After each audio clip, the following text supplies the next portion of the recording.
Okay, we're live. Hi, this is William Ramsey. Welcome to William Ramsey Investigates. On today's show, I have a very special guest, a returning guest. His name is Joe Szimhart. We talked a couple years ago about his excellent book titled Santa Fe, Bill Tate and Me, and I actually just reposted it last month, and a lot of people listened to that, much more so than when we first did the interview. But I came across his name. I was looking through. This is actually the second guest that I've gotten from looking through the Jolyon West archives. His name popped up. I said, hey, I interviewed Joe Szimhart. Why is he in the Jolyon West files? And the same thing happened when I talked to Carl Raschke. I interviewed Carl Raschke about his book, Painted Black. Mm-hmm. So I reached out to Joe and said, hey, your name is in here. And he said, oh, yeah, I knew and met Jolyon West. So I asked him to come in and talk about that. But he also has another book, Mushroom Satori. Both of his books have excellent reviews on Amazon, by the way. And he also has a YouTube channel, which we're going to talk a little bit about because I saw some of the discussions that he had and I'm interested in it. But we're going to talk about Jolyon West and Joe's background. So Joe Szimhart, welcome back to the show. Yeah, thanks for having me, William. Joe, for people who may not have heard our earlier conversation, which I will link to in this once this is done, can you kind of do your background and how you became a cult interventionist and what led you to working with and knowing Jolyon West? All right, briefly, I got involved in looking at the alternative universe back in the late 60s, like most of our generation did back then, experimenting with, psychedelics or entheogens and all that. The consciousness revolution started with a lot of new cults, especially from the East, India and Japan coming. People were dropping drug use and doing meditation, doing yoga, and all of that. That was a big change in the early 1970s. My journey led from college into art school, and I was, wanting to become a professional artist. When I was studying the modern artists, I noticed that they had often gotten into something called theosophy or occultism from the 19th century, the early 20th. And so I began exploring all of that, like the works of William Blake.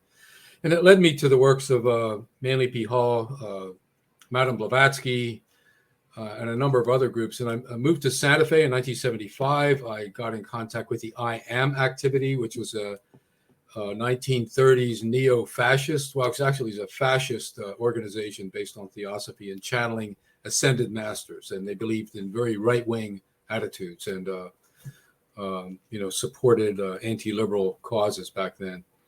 So I was attracted to the conservatism, let me put it that way, after being a quasi-hippie for a while.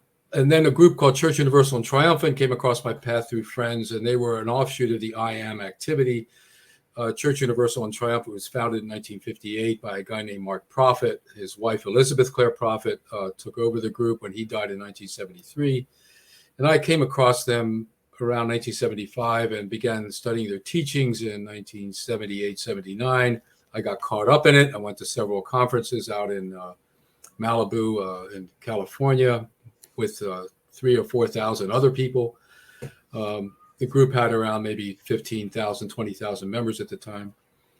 I got caught up in it in the whole activity, and I bailed out of it after a lot of conflicts in 1980. I began studying what the hell happened to me. What is all this about? Why was I so taken up with this nonsense of communicating with ascended masters and doing chanting or what's called positive thinking and affirmations and in Christianity it's a name it and claim it Christians. If you claim something in the name of Jesus, he's going to bring it about. If you believe it in full faith. And a lot of that kind of theosophy was based on a similar premise that you can magically transform things by invoking God or masters or whatever. So I got in touch with people that were ex-members of the group. I got known for exposing the group. I got in touch with the Cult Awareness Network at the time, and I began to work with exit counselors and deprogrammers around 1985, 1986, and made a career out of doing cult interventions internationally for about 12 years. And I did it part-time since 1998. until now. I'm still involved in doing some interventions, but I work at a psychiatric hospital for the past 22 years. And I have other things in my life that take up a lot of time. So, but I still do a lot of research in this cult business. I met a lot of interesting people. Louis Jolyon West was one of them. Dr. Margaret Thayer Singer introduced me to him, about him in 1982 when I met her at her house. She and Jolly West were involved in government research into mind control in the 50s, especially, what had happened to Korean American soldiers captive in Korea.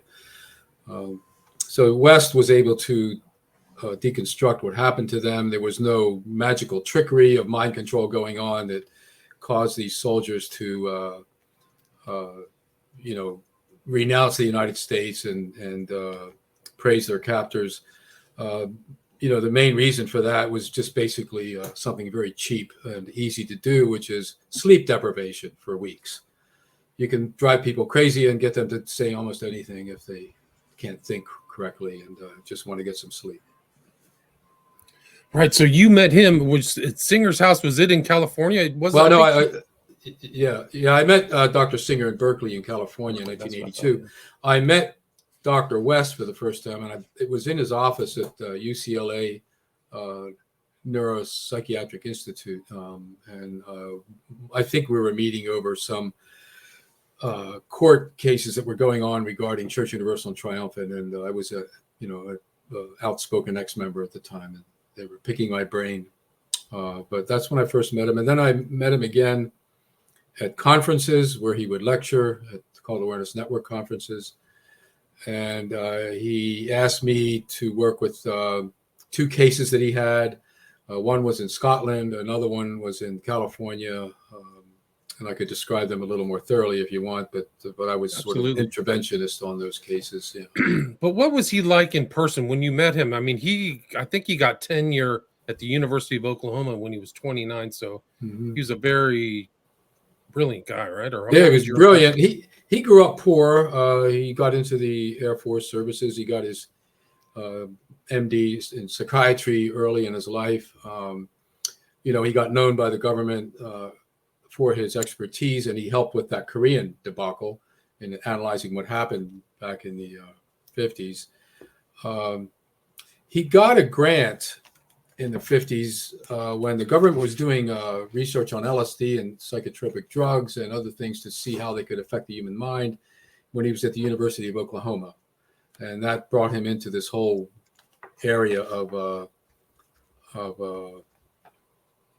linked up with MK Ultra and the CIA and all of that stuff. It's a lot of hype and drama. I mean, what he was doing was considered science at the time, although we look back on it and there was a lot of mistakes being made, of course, because it was early in that research.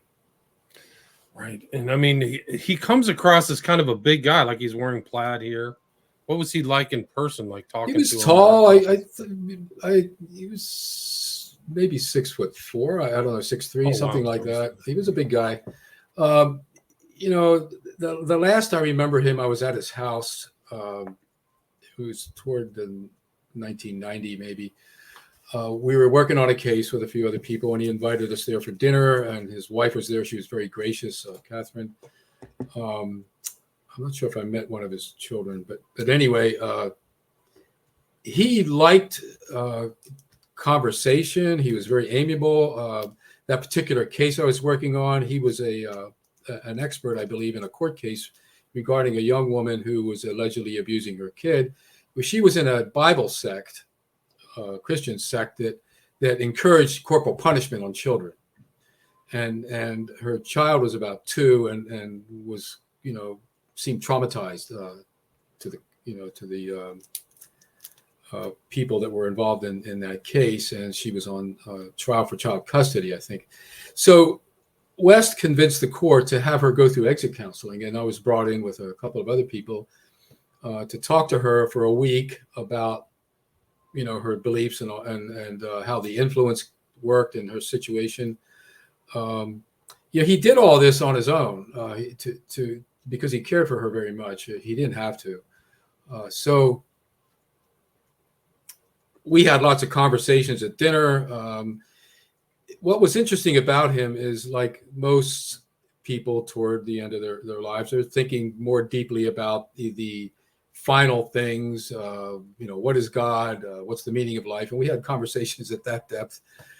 He basically was a deist in his perceptions of theological reality, and the deism basically means that, they call it the clockmaker God, the one that some original source of being puts the universe into motion and then kind of lets it go according to certain basic laws and fundamentals. And it may look like chaos to us, but perhaps it's something else that's going on out there that we can't fathom. But in any case, the universe is kind of free to run on its own with this ground of being behind it, and it doesn't interact like the Christian God, which people believe interacts with us through the Holy Spirit, on a daily basis. Right. So he kind of was semi-agnostic, deist. That was common too. A lot of people who started the U.S. were deists as well. Certainly. A lot of our founding fathers were deists, and they were universalists. There were different belief systems going on. Freemasons. I think there was only one Catholic in the mix. Yeah. And Margaret Singer was also kind of involved in that whole circus. So Jolyon West was a Scientology critic, and also involved in CAN, which Scientology sued and ended up owning. Right? Can you talk about what that environment? Were you familiar with what those happenings with the? Oh yeah, it certainly was. West, along with psychiatrists, were considered the most evil people in the universe according to Scientology. And West was number one on their list, so he was a big target. They really hated him, and he didn't stand down like a lot of other professionals did that were afraid of lawsuits from Scientology. He never stood down, and he spoke openly and critically about the group, which I, admired him for. The Cult Awareness Network ran into trouble in the early '90s when a case came up regarding a deprogrammer, exit counselor Rick Ross. He had involuntarily deprogrammed a minor, which was legal. You could hold them against their will if the parents wanted to keep them in the house, from a Bible Christian type of cult. Were very controlling. And then they wanted to get the older brother out, who just had turned 18, so that when they brought him in, of course, it was against the law to hold him against his will. He went back to the group. The deprogram didn't work. There was a trial. Rick was acquitted, but then Scientology got the case and ran a civil suit against Ross and the Cult Awareness Network, claiming that Ross got the information to do the case from a Cult Awareness Network member, I think via Canada somewhere. And the Cult Awareness Network at the time wasn't well funded. They weren't well defended. Scientology ran the case and they won it in court. The Cult Awareness Network went bankrupt around 1995 because of this. In 1996, they had to sell all their assets. The only bidder that bid anything was a Scientology operative, and they bought everything, all the archives and the name. So today, if you dial that number that comes up, Cult Awareness Network, you are going to get a Scientologist, and they will take all your information. So that's been going on for quite a while. I was deposed by Scientology's lawyer for that case. They deposed me in Philadelphia. Kendrick Moxon was one of their main lawyers, and I spent about 8 hours, being hammered with questions, with formal setting in a hotel conference room, and there was a stenographer there. They were trying to pick my brain as to me giving kickbacks from my deprogramming cases to the Cult Awareness Network. I did donate money to them over the years for their ex-member fund, but it wasn't that much. So I had a lot of fun talking to the Scientology lawyer for 8 hours. So you got drawn into it as well. Yeah. So they thought they were going to try to get evidence from you that there was something kind of scurrilous going on with CAN. Is that why you think they deposed you? Yes. Yeah. They wanted to get evidence. I didn't get called on the witness stand. I don't think they wanted me there. In any case, they were looking for any evidence to prove that CAN had a history of referring people to illegal deprogramming interventions. That's what they wanted to do. And do you mind talking more about the two cases that Jolyon West recommended to you, the one in Scotland and the one here in the States? Yeah, the one in Scotland, the cult involved was headed by a Muslim Sufi type of character named Sheikh Nazim. Now, Nazim had a following pretty strong in the West somewhat. His group, and he was responsible for recruiting Cat Stevens early in his career when Stevens went off the rock and roll circuit and became this, Muslim and stopped performing for quite a while. He only recently, in the last 7, 8, 10 years, maybe started performing again. But yeah, that particular Muslim cult, I'll call it, was very shrewd in the way it recruited people. So they targeted this young man in Scotland when he was in London, and this was in the papers in the London Telegraph. So I'm not telling anything confidential here. It was all exposed, especially a year later. Lord Viscount Rehaven, and he was wealthy. He was involved in the rock scene, promoting music, and so one of the main operatives under Nazim, Sheikh Nazim, is Muhammad Ali, I guess is his name, part of his name.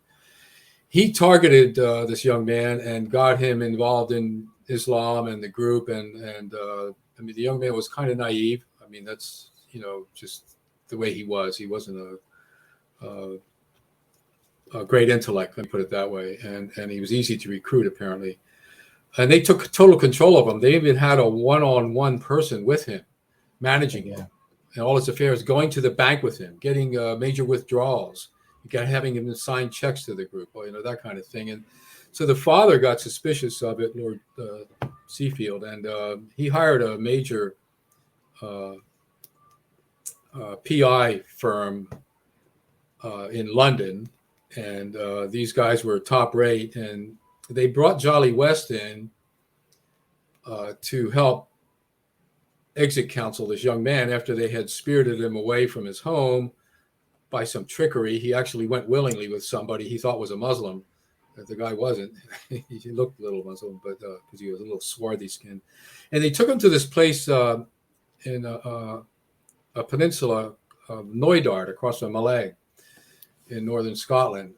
And Jolly spent some time with the young man there, and it wasn't getting very far, apparently.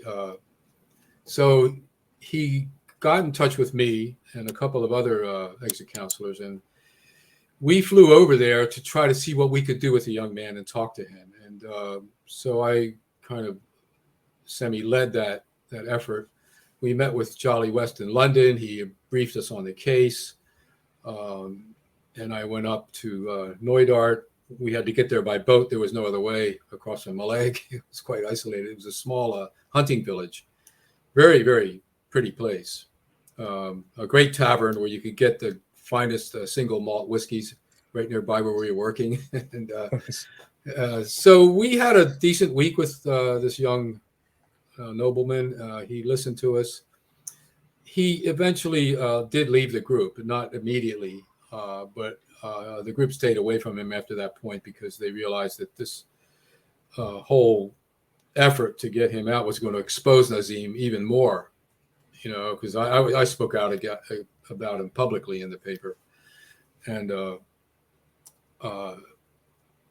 well, anyway, a year later, they interviewed the young lord, and he was happy that the whole event had happened. The intervention was successful, and he denounced what Nazim had done to him.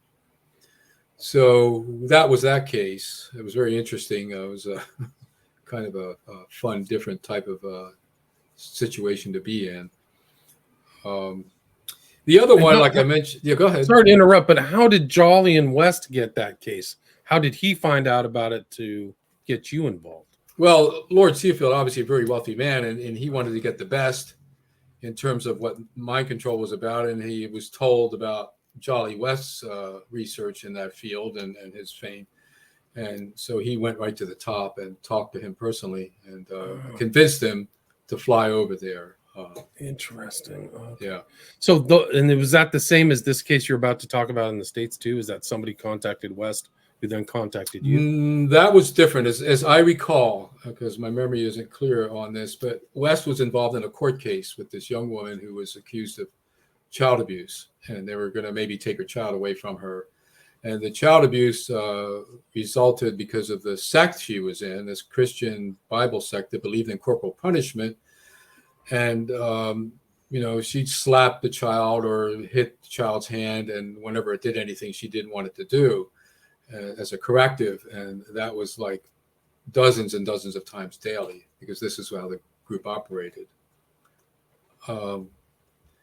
So West convinced the court to, rather than immediately take the child from her, have her go through some exit counseling and see if she could renounce the group and get some therapy and begin to adjust in her parenting skills.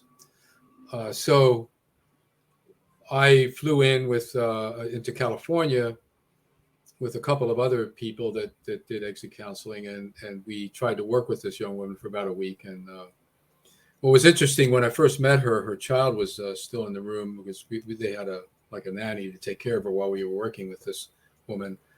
And I went to wave hello to the little girl. As soon as I raised my hand to wave hello, she shrunk back, and I knew immediately this kid had been traumatized, because just the wave of the hand looked like punishment to her. Yeah. And so how did that get worked out? Was there a positive outcome like the other case? I don't think so.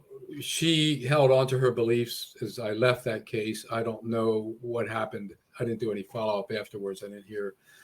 So I don't think it turned out very well. I believe she had to be monitored by Children and Youth Services for quite some time after that. I don't know if they took the child away, but it was vague in terms of how it ended up. I'm not sure we had much effect on her in dissuading her from her beliefs. And had you heard of other stories of West farming out kind of cult interventionist things other than you? Was he central in a lot of those things? Like No, that was very rare for him to get involved that way. In fact, that's the only two cases I know of where he did that kind of intervention, and the one in Scotland is the only one I know where he went in physically, personally, to work with somebody like that. And ex-members would come to meet him, but he never, as far as I knew, had a practice of doing an intervention with someone that was a true believer, especially someone in the beginning that wouldn't want to talk to him. And he was on kind of the West would travel around and go to lots of conferences talking about cults and things like that too. So were you aware of him at that time? Yeah, doing that stuff. Yeah, he would show up at American Family at the AFF conferences. Yeah, and Cult Awareness Network conferences. I heard him lecture once, correcting his diagnosis of L. Ron Hubbard, the founder of Scientology, who he considered schizophrenic earlier in his career. And he adjusted that to coming out with antisocial personality disorder for Hubbard. And he described in a paper why he came up with that, what evidence he had for that. And that was interesting to hear him talk about that. So he wasn't afraid to criticize Hubbard and Scientology. In fact, I don't think any cult out there intimidated him. Didn't he become fair game? Didn't Scientology put him on some list or something? I thought maybe that was the case. Did you ever? Yeah, he would have been fair game. He would have been. There was a lot of disinformation spread about him. For instance, Scientology made a big deal out of him allegedly killing an elephant by overdosing on LSD back in the 50s. And the real story is that they did experiment on this elephant named Tusco. Yeah, Tusco, right. There were many elephants named Tusco, but this one was a particular Indian male elephant, I believe in Oklahoma. And the mistake they made were two mistakes. They dosed it thousands of times more than a human being should take to trip on LSD. they didn't take into account that the size of the brain is what matters, not the size of the body. And so the elephant had seizures apparently, and then they tried to use some drugs to bring the elephant down. For instance, Thorazine would be used in some cases to help people get off of a bad LSD trip. I've seen that happen in the psych hospital where I work, for instance. Sometimes people come in on these psychedelics, and there's certain drugs that are very helpful in settling somebody down, and that was one of them. But it's a low dose they give people. So I don't remember what they gave the elephant, but some scientists believe that it was the recovery meds that killed the elephant more so than the LSD. And who knows what other factors were involved. There's a doctor that later dosed 2 elephants with LSD with similar doses, and neither of those elephants showed any more than some anxiety for a few hours. They weren't injured by those high doses. So there could have been something that affected that particular elephant. Do you know why they selected an elephant? Like what did they, why was it an elephant, not a house cat or a dog? There was some disorder that the elephant had that they wanted to, it might have been angry, or I don't know what. They wanted to see if they could change its consciousness the way, some human beings, we've known this for a long time, and there's new research being done. A dose of LSD of 250 micrograms or 500, which can cause an 8-hour trip, has helped people overcome addictions, depression, melancholia, a number of factors. You have to be careful, though, who is a good candidate for that kind of therapy, because some people can end up becoming more psychotic after taking an entheogen like that, or that type of a psychedelic drug. So there's a lot more careful science behind that. But yeah, like even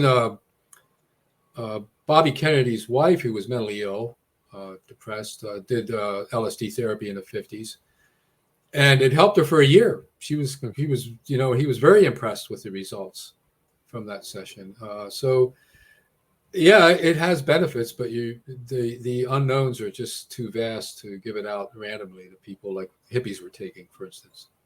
Right. The consequences are all different. There's a wide kind of spectrum of, like, some people does bad things and some people have mind. Well, I used it back in the 60s, LSD and a few other psychedelic drugs, maybe half a dozen times total. I got bored with them about the 3rd or 4th time I tried that, and because the first time it was exciting. You get into all this bells and whistles of consciousness, and one with God and one with the universe, all that stuff comes up, and but the more you take it, like Houston Smith says in his book on entheogens, they have like a half-life for the average person. You don't get that kick anymore, that insight, and after a while you begin wondering, why am I even doing this? And I stopped it because of that reason. I got bored with it. And I thought, well, maybe it also can affect me adversely, so I didn't see any reason to use it anymore. And I haven't, not since 1973. But that was the era. There are tons of. That was the era, yeah, the late 60s to the early 70s. And back in that day, early in the Silicon Valley thing, these guys that were into computer programming were microdosing on LSD, and they thought it helped them. And they still are. Apparently they still are. Yeah, the microdosing crowd.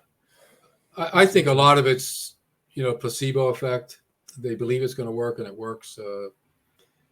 LSD, like any kind of mind-altering drug like that, can loosen up your synapses and the way you perceive things for a while, and give you some new insight into how to look at something. So, it might be good for some creative people. I don't believe in it myself. Did you ever hear of Jolyon West being in Haight-Ashbury and being involved in kind of drugs or helping people? I think there were lots of drugs at Haight-Ashbury. Mm-hmm. So that free clinic that he was associated with saw tons of troubled people who were overdosed or whatever. Did you ever hear anything about that? I have, and I read about it. He didn't talk about it much. He was a very caring individual. He's deeply involved in the civil rights movement. protests. He was friends with Charlton Heston too. Like, yes, he was. Yeah, back in the day. Yeah, it was interesting because Charlton Heston had turned into like a right-wing gun right kind of a person. But yeah, back then they were, quite close. In fact, he was known to Governor Reagan West, and Reagan got him involved in a project in California, and it was written up in this book, Journey into Madness: The True Story of Secret CIA Mind Control and Medical Abuse, by Gordon Thomas. Yeah. And in that book, I have it open here, but just to be accurate, Reagan wanted to see what they could do in 1974 with some of these problems people were having about violence and all of that. And so he hired Jolly West to look into this while he was at the Neuropsychiatric Institute in UCLA. And so West had proposed to the governor the creation of a financially well-endowed multidisciplinary center for the study and reduction of violence. Within its confines, doctors would explore all types of violent behavior, what caused it, and how it could be detected and prevented and treated. So they were going to do these laboratory type things, maybe even put implants in people to monitor, their behavior or their feelings, and do interventions to help reduce violence. I don't think it came to anything because it was a little too adventurous, but it was on the table. It was on the table. They were going to possibly concentrate on the pharmacology of violence and the best way to use anti-violence inhibiting drugs. That was one of the things they were looking at. So, you see that effort, for instance, in Brave New World with Huxley, the Soma drug, to make everybody feel okay about being in a totalist community and overcome depression. So everybody took Soma. In a way, they're kind of taking it today with Prozac. Well, we take all kinds of stuff today, and now it's medical marijuana. That's become the universal Soma now. Good point. Yeah, very true. Yeah. And you kind of go into some stuff. I was looking over your. Is there anything you'd like to add before we kind of move on to your YouTube channel? What's your kind of final take on West, or what's your thought about him? You meeting him and knowing him? Yeah, he was impressive. I met him one time before I went to Scotland. Let me think. Anyway, Dr. Singer and him were in the same room, and I had walked in, and they were having this discussion about the old days. And I wish I could have heard a lot more about that, because they, that's the kind of stuff that books are made out of. What went on back when the government hired these people to research mind control and all of that stuff. There was. They were both quite impressive. West, I thought at the end when I knew him, he was a very kind-hearted man, intellectually curious about a lot of things. His end of life in cancer, they said he died of cancer, but I heard his son wrote later on to clarify that West had chosen to die, and his son assisted him, and so he took some medications that was like an overdose, because he knew he was dying anyway of cancer, so he made that choice. Right. I think his son actually wrote a book about it. Yeah. Yes, he did. It was in 1999 that he passed away. Do you mind taking a few questions and then we can cover some of the inquiry? Sure. Joker asked, what would you recommend for a born-in or second-generation survivor looking for assistance to like a cult or a coercive environment? Yeah, the International Occultic Studies Association has conferences and also links on their website to second-generation recovery sites and people and books. So if you go to icsahome.com, ICSA home.com, and look for SGAs or second generation survivors of cults, you'll find information there. I think that might be the best start. They can, you can stretch out from there, but also just put in second generation cult recovery, and you'll see there's certain people that have started their own podcasts or websites, and it'll come up as far as linking into communities out there on the internet that are dealing with that problem. Gotcha. And Carl asked, do you have any contact with Ted Patrick or Alexander Jr. in the 70s? I did. I met Ted Patrick once at a Cult Awareness Network conference. We just talked about a case that I had worked on, and it didn't work out. And then the mother told me that she was going to call in Ted Patrick with all his people, and that never happened. Ted said he never did it because she didn't have any money. Yeah, I never worked with Ted. I knew people that did work with him that became exit counselors or deprogrammers later. His techniques I didn't agree with. I know he probably helped a lot of people, but I think he became a legend in his own mind, and he wanted to, do a lot of media contact in order to stop the cult problem. Sort of grandiose about the whole thing. So in a sense, he became a hero to some people, and other people avoided him like the plague in the exit counseling field. And then as far as Alexander Jr., he, I think, was an offshoot of Ted Patrick, and he started his own deprogramming teams. He also set up a recovery center in Arizona. And I met quite a few people that had worked with Alexander and his son, and had been to the recovery center, and they later became exit counselors. One of them, rather infamous, Mark Bloxham, got into quite a lot of trouble because he couldn't control his addiction problem while he was a deprogrammer. And I worked on some cases with him. So I learned about Alexander through Mark Bloxham and others that worked with him on cases. When I was working with Mark a little bit, I worked on a handful of cases with him back in the 80s. Interesting. And Jolly asks, what's your opinion of Steve Hassan and his bite model? Any thoughts? Well, that bite model, it came out in 1988 in his book, Combating Cult Mind Control, and it's helped a lot of people, even people that are critical of Steve, thought the book was good, that I knew. I know Steve quite well. I admire his work.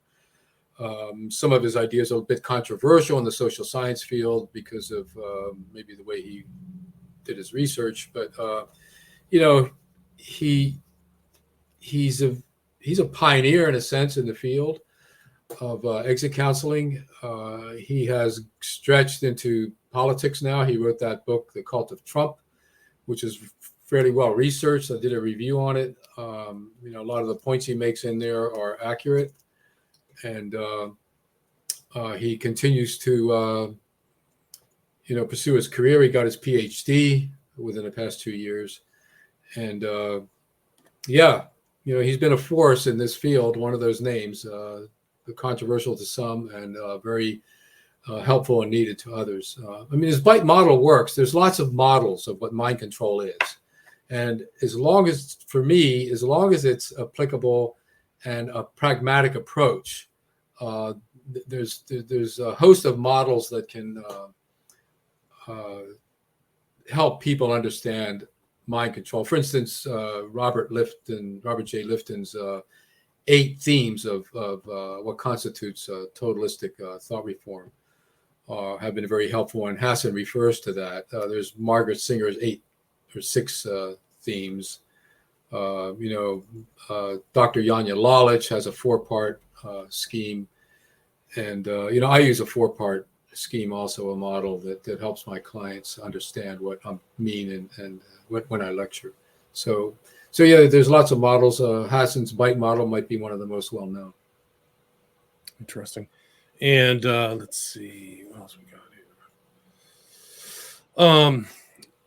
Carl mentions chapter 22 of Lifton's book, and you've done a lot of stuff on the YouTube. You've kind of have a lot of subjects there. I'll put a link to your YouTube channel so people can look. But you kind of got into the occulture. Can you kind of talk about why you had that series on your YouTube channel? Yeah, I named it Cults in the Occulture. And the reason I did that is there's a lot of confusion about both the word cult and the word occult. And in fact, I just did a lecture on the occulture for the last International Cultic Studies Association conference, and that can be available, I think, through their website. So occult culture is just basically anything to do with, witchcraft, fortune telling, astrology, the belief that if you knock on wood, that it'll take care of what you just said. And it goes into religion. Every religion has an element of the occult and a cult within it. They can't thrive without it. And I'm using these terms in a neutral sense. Occulture just means hidden wisdom or hidden powers or something that's hidden from the human senses. And religion primarily deals with things that are hidden from the human senses, beyond the social good they do, which is not hidden, but then the worship of a god or a deity, using prayers that somehow interact with this deity. I mean, that's all occult, that's hidden. And it's based on belief, not on scientific testing that our senses can pick up. The same thing with cults. The most ancient cults may have been tree cults. Cultures had a sacred tree. And you see the story in Genesis might be reflective of the ancient tree cults because these trees had significant meaning to that early form of man that we call Adam and Eve. And that story got passed on. So there were bear cults, where hunters in Neanderthal times or whenever would hang a bear claw on their neck to carry some of the sympathetic magic or power associated with bear power. Catholics, I grew up Catholic. The core cult in Catholicism is the Eucharist, is the Holy Communion, is what's called Thanksgiving. Eucharist is Thanksgiving for the body and blood of Christ being shared among the body of Christ on earth. And it's done mystically through something called transubstantiation. But without that cult, Catholicism cannot exist. So what happens when I lecture, the problem with cults and the occulture is when use of those ideas become self-sealing social systems, where there's a strong us and them variable, and there's a strong belief in some kind of transcendent attraction, where there's an authority figure that interprets all this for everybody. People become circular in their thinking. It's called orbiting around the central idea 24/7. It's something they think about when they wake up, when they go to bed, they go to meetings during the week. And this is the key to, and it's Lifton's key too. His final theme is dispensing of existence. And I call it exit perils, meaning to get out, things are going to get dangerous for you. You're going to lose your soul. You're going to lose your salvation. You're going to go insane. You're going to betray the group and they could retaliate against you. You will lose your investment. If you leave the group, the person you're married to might divorce you. There's all these exit pearls once you end up in a self-sealing social system. And that more or less defines what a harmful cult is how they define who is allowed in and who is allowed out. That's a lot. That's a lot of groups. I mean, the scary thing all groups to some extent participate in that. Like Lifton said, this is a matter of degree. You get a group like Charlie Manson, and the degree of intensity and ending up in violence and control that he had is a lot more than your average local church, or your average Al's club or whatever. Even though all of those groups, whether it's a church, has an inside and an outside. They have rules of engagement. They have, but a healthy group, a healthy cult, if you will, allows people to exit graciously. They're not going to condemn them. They wish they would stay, but there's no threat on their soul or their life, so to speak. There shouldn't be. A person in a free society should be allowed to make a free choice to leave their religion. Agreed. So I'll put a link to your YouTube channel and then your book, our other discussion about your book, and a link to the book. Is there anything you'd like to add, Joe, or anything I missed before we wrap it up? Yeah, this is a vast topic. If you get into it, be careful because there's a lot of rabbit holes. So I've helped people get out of those rabbit holes. over the years. I myself went in and out of them, and Mircea Eliade, the great scholar on religions, who's controversial in his own way because he was quite right wing. He called it ordeal by labyrinth, his study of religions, world religions, because you had to, if you look at the myth of the labyrinth in ancient Greek, Theseus, who went down there, he had this thread, Ariadne's thread, to help him come back out of the labyrinth. So you need to have a safe way out of the rabbit hole, know how to get back out of the cave if you're going to go in one. Otherwise, you might get stuck there for quite a long time. And that's the idea. So basically what that is that you maintain some skepticism, in my view, a form of pragmatism where everything is up for question, even my own beliefs. So that I think is a safety factor. Yeah, that's a great way to end it. The Ariadne's thread to get out of the labyrinth, because there's so many of these groups and cultures. So there's a lot of coercion and a lot of heavy influence. It's like the idea of the big lie. If you tell it often enough, people start believing in some of it, at least. I mean, you can put it in political groups, all kinds of, I don't care what's part of the spectrum it is, left, right, whatever.